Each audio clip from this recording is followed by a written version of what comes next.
I worked for the Coastal Navigation Authority for nearly a decade before I ever heard anyone mention the number 47 without using the word buoy. Not buoy 47, not marker 47, just 47. The way people said it bothered me. Marine inspectors spend their lives reducing everything to numbers and coordinates. We talk in chart references, equipment codes, maintenance cycles, and GPS positions. Nothing is personal. Yet whenever 47 came up, conversations seemed to slow down. People lowered their voices. Some changed the subject entirely. At the time, I assumed it was just another workplace superstition. I was wrong. My job was simple. I inspected offshore navigation aids throughout the coast, checking lanterns, radar reflectors, solar systems, mooring chains, and GPS transmitters. Most of the work involved preventing accidents before anyone noticed a problem existed. The sea was unpredictable. The equipment wasn't. That distinction mattered. Or at least it used to. Sector 8 sat 26 nautical miles offshore, beyond the commercial routes and fishing grounds. The area surrounded an old submerged reef shelf marked by a chain of navigation buoys. Buoy 47 stood at the outer edge. Officially, it was nothing special. Unofficially, there were rules. I first saw them taped inside an equipment locker. Sector 8, Special Procedure. 1. Verify buoy 47 from a distance before approach. 2. Do not board buoy 47 after sunset. 3. If buoy 47 appears closer than charted, do not correct course toward it. 4. If visual contact conflicts with electronic navigation systems, trust visual contact. 5. If the buoy's bell is heard in calm water, leave the sector. 6. Do not include unusual personal observations in official reports. 7. Never tow buoy 47. I laughed. My supervisor didn't. Harlan waited until I finished reading before handing me a work order. You're heading out there tomorrow. The assignment looked routine. Buoy 47 had drifted 38 meters off station.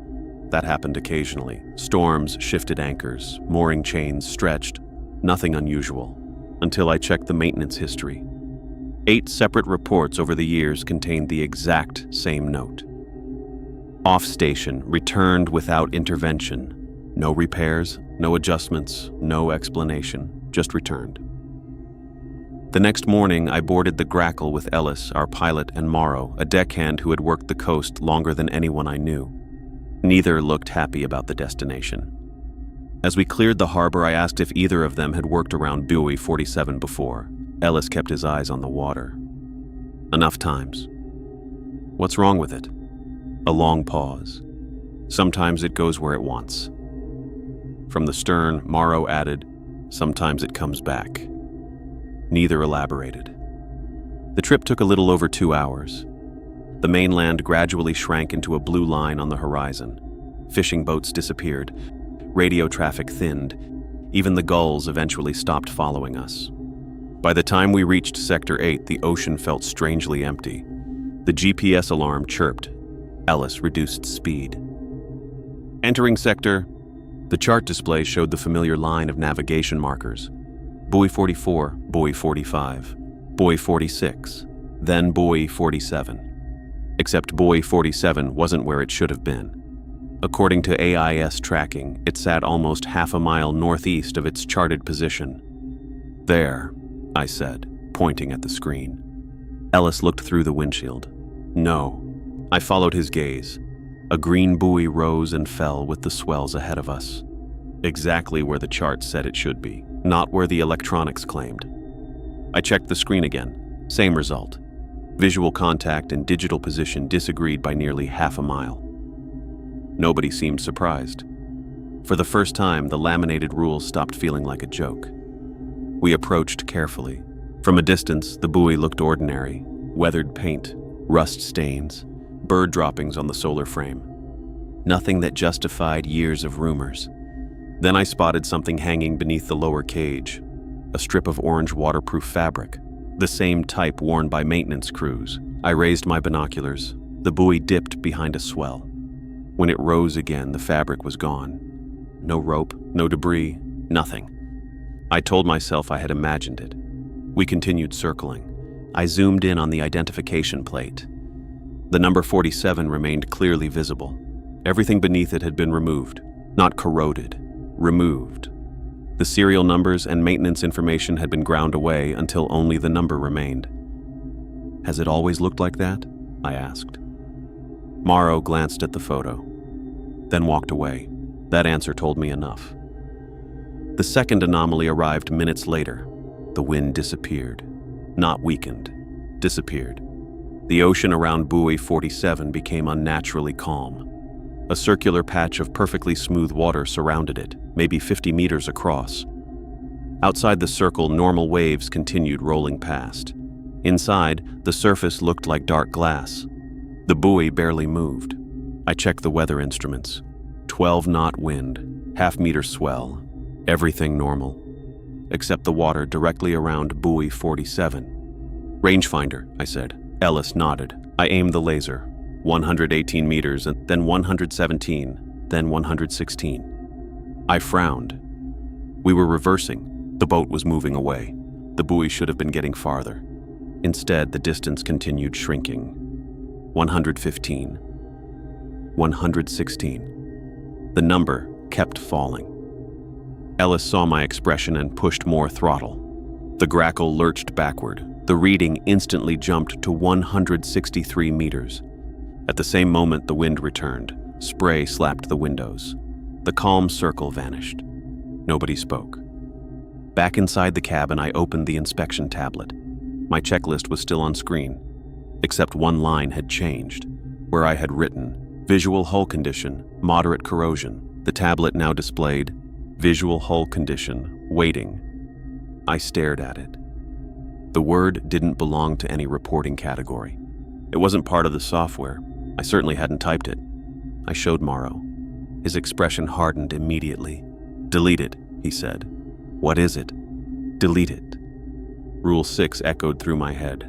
Do not include unusual personal observations in official reports. Reluctantly, I erased the entry. The tablet froze. 3 seconds. 4. Then returned to normal. No error message. No trace of the word. By late afternoon, the light was beginning to fade. We still hadn't boarded the buoy. Ellis refused to bring us alongside. Morrow refused to touch the mooring line. Neither would explain why. Eventually, we anchored near Buoy 46 and agreed to complete the inspection at sunrise. As darkness settled across Sector 8, the ocean felt different. Not dangerous, not stormy, just isolated in a way that made distance difficult to judge. The navigation markers blinked one by one across the horizon. Far away, Buoy 47 flashed green every 4 seconds. Green, dark, green, dark. Hours passed. Then, shortly after 11:30 p.m., the AIS display changed. I stared at the screen. Buoy 47 was moving, not drifting, moving. A steady track southward at nearly 5 knots. I woke Ellis immediately. He studied the display, then looked outside. The buoy remained exactly where it had been all evening. Its green light flashed calmly from the edge of the reef shelf. On AIS, it was traveling. Visually, it was stationary. Neither version matched the other. A few minutes later, radar joined the argument. A small contact appeared where AIS claimed the buoy was located. Now there were 3 different positions: the chart, the radar, the real buoy. None agreed. From the cabin doorway, Morrow watched the distant green light. "Don't count the flashes." I looked at him. "What?" He didn't answer. Outside, the lantern continued blinking. Green, dark, green, dark. Then the rhythm changed. One flash arrived early. Another came late. A beat went missing entirely. The pattern no longer matched any recognized navigation signal. I reached for the light characteristics guide. Ellis immediately closed it. "Don't." "Why?" His eyes stayed fixed on the horizon. "Don't try to figure out what it's saying." A few minutes later, something rang across the water. A dull metallic sound, slow, hollow, far away. The noise repeated, once, then again, then again. Morrow went pale, because Buoy 47 wasn't equipped with a bell. The sound came again, a hollow metallic knock drifting across calm water. Buoy 47 had no bell, no gong, no whistle, nothing capable of producing that sound. Yet it continued. Slow, patient, almost rhythmic. Rule 5. If the buoy's bell is heard in calm water, leave the sector. Ellis didn't hesitate, and he started the engines immediately. The Grackle turned northwest and accelerated away from the reef shelf. For a moment, I thought that would be the end of it. Then the radar exploded with contacts. Targets appeared all around us. 6, 8, 12, maybe more. Each one carried the same AIS designation. CNA 47. I looked through the windshield. The ocean was empty. One buoy, one green light. Nothing else.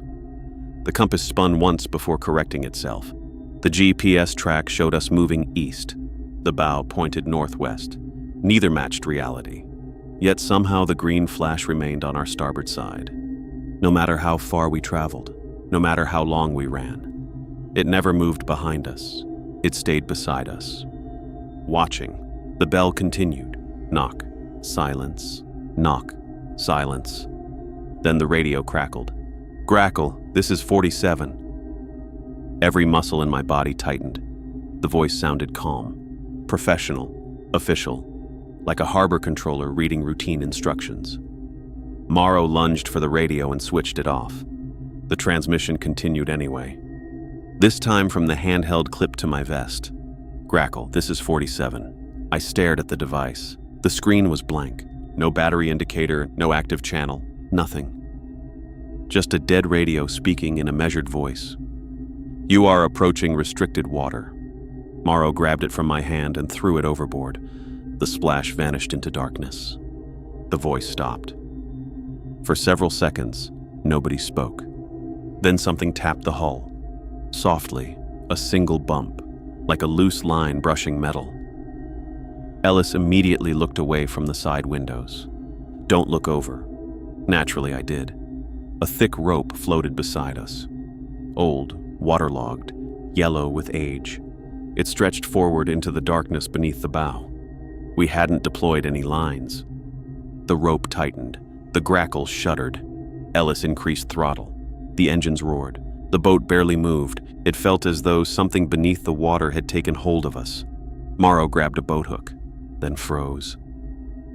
Never tow Buoy 47, he whispered. We aren't towing it. His face had gone white. Not from our side. The rope suddenly went slack. No splash, no movement.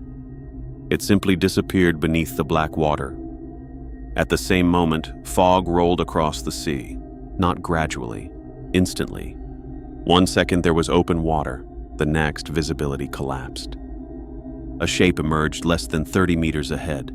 Buoy 47. Its lantern was dark. The hull drifted silently through the fog, and someone stood on the lower platform. A maintenance worker. At least that's what I thought at first.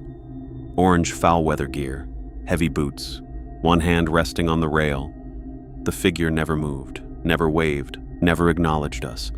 It simply stood there, watching. Morrow made a sound somewhere between a gasp and a groan. Ellis threw the wheel hard over. The Grackle turned sharply. For a few seconds we passed close enough to see every rust stain and barnacle on the buoy's hull. The figure was gone. The platform stood empty, but something else hung from the railing.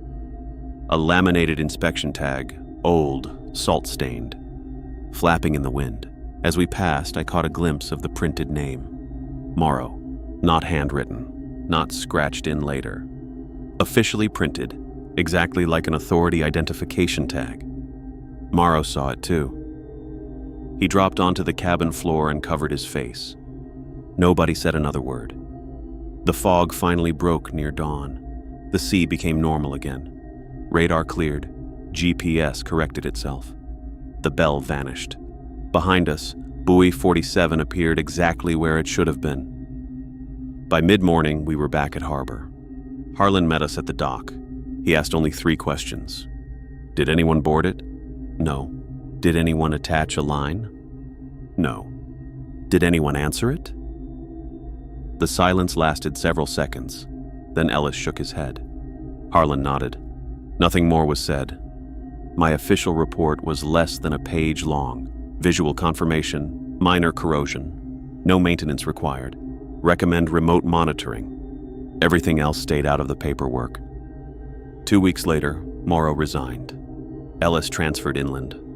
I stayed, partly because I needed answers, partly because I couldn't stop thinking about the inspection tag. For months, I searched archived records. Most were routine: battery replacements, hull repairs, lantern upgrades, nothing unusual, but scattered among them were gaps, missing years, missing reports, employee names that appeared once and never again. Then I found an archived navigation chart from 1979. Buoy 47 wasn't offshore. It wasn't even near the reef shelf. The marker had been plotted nearly 4 miles inland, directly over a small coastal cemetery that no longer existed. The cemetery had been removed decades ago when the authority expanded its facilities. I showed the chart to Harlan. He studied it for a long time. Finally, he said, "Some corrections aren't corrections." "What does that mean?" I asked. He looked toward the harbor. "I don't know anymore." That was the closest thing to an explanation I ever received. A month later, another work order appeared. Buoy 47, off station by 38 meters. The exact wording from the previous assignment, the exact same distance. While preparing equipment, I noticed someone had added another line beneath the laminated procedures. A new rule, written in fresh marker. 8. If you see yourself on the buoy, do not return to shore with the same crew. I never took the assignment. I called in sick. Harlan didn't argue. He sounded almost relieved. That was 6 weeks ago. I no longer work for the Coastal Navigation Authority. Most days I avoid thinking about Sector 8 entirely. But old habits are difficult to break. Sometimes I still check marine tracking systems online.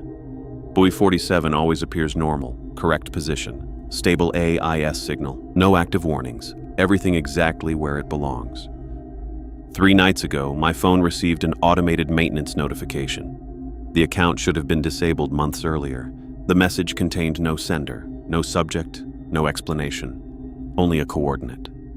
Curiosity got the better of me. I entered the coordinate into a map.